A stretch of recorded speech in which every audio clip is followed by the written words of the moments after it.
Boston University students studying in Washington, D.C. this semester expected to escape Boston snow, but instead are experiencing blizzard conditions and are anticipating 18 to 24 inches of snow in the nation's capital by Sunday, according to the National Weather Service. I'm Mary Grace Greco. I am in D.C. interning at the State Department, and I am here working at Bar Savita. I did the D.C. program last summer, and I worked at this restaurant. I loved it.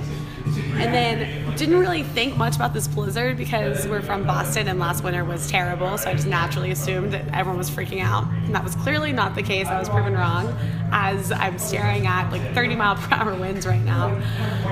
But yeah, I came in today and it was pretty slow for the first couple hours, and then a sea of people just came in. I didn't even pack my snow boots, and that was clearly a mistake because I truly just didn't give DC enough credit for weather. I thought it'd be kind of nice, and that just didn't happen, so.